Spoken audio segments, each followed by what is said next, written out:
Hi, നമ്മളിന്ന് ചെയ്യാൻ പോകുന്നത് വഴുതന കൊണ്ടൊരു ചെറിയൊരു റെസിപ്പിയാണ്.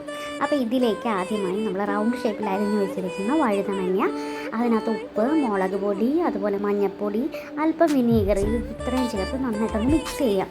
ഈ മിക്സ് ചെയ്തതിന് ശേഷം ഇതിനെ നമുക്ക് ഒരു പാൻ അടുപ്പത്ത് വെച്ചിട്ട് അതിനകത്ത് കുറച്ച് എണ്ണയൊക്കെ ചേർത്ത് ഒന്ന് ചൂടാക്കാൻ വെച്ചതിന് ശേഷം ഇതിനെ ഓരോന്നായിട്ട് അതിലേക്ക് പെറുക്കിയിടുക. അപ്പോൾ ഇതൊന്ന് പൊരിച്ച് കിട്ടും. അതിനെ മറിച്ചിട്ട് അതിനെ പൊരിച്ചെടുത്തതിന് ശേഷം നമ്മൾ ചെയ്യേണ്ടതെന്ന് വെച്ചാൽ അതായത് ഇത് അടുപ്പിൽ നിന്ന് മാറ്റിയതിന് ശേഷം മറ്റൊരു ചട്ടി അതിനകത്തേക്ക് വെച്ചതിന് ശേഷം അതിലേക്ക് അല്പം വെളിച്ചെണ്ണ ഒഴിച്ച് കൊടുക്കുക, കടുക് പൊട്ടിക്കുക, ഉലുവ ഇടുക, ജീരകം എന്നിവ ചേർക്കുക.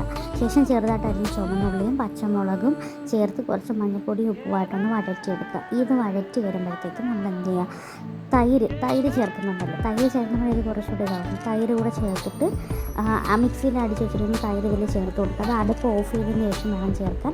ശേഷം ഇതിനകത്തേക്ക് നമ്മൾ ആ പൊരിച്ച് മാറ്റി വെച്ചിരിക്കുന്ന വഴുതനയും കൂടെ മിക്സ് ചെയ്ത് കൊടുക്കുക. ഉപ്പ് ആവശ്യമുള്ളതനുസരിച്ച് നിങ്ങൾക്ക് യൂസ് ചെയ്യാം. പിന്നെ ഇതെന്ന് വെച്ചാൽ ഭയങ്കര ടേസ്റ്റി ആയിട്ടുള്ള ഒരു കറിയാണ്. എല്ലാവർക്കും ഇഷ്ടപ്പെടും. വളരെ വളരെ ടേസ്റ്റിയാണ്. നിങ്ങളെല്ലാവരും ട്രൈ ചെയ്യുക. ചോറിന് കഴിക്കാൻ വേണ്ടിയിട്ട് വളരെ എളുപ്പത്തിൽ തയ്യാറാക്കാൻ പറ്റുന്ന ഒരു റെസിപ്പിയാണ്. എല്ലാവരും ചെയ്ത് നോക്കുക. അതിന് ഇഷ്ടമുള്ളവർ ഇത് ചെയ്തതിന് ശേഷം കമൻറ്റ് ചെയ്യുക. എല്ലാവരും ചെയ്തൊക്കെ കുട്ടികൾക്കൊക്കെ ഇഷ്ടപ്പെടുന്ന നല്ല ഒരു ടേസ്റ്റി ഒരു കറിയാണ് കേട്ടോ ഇത്.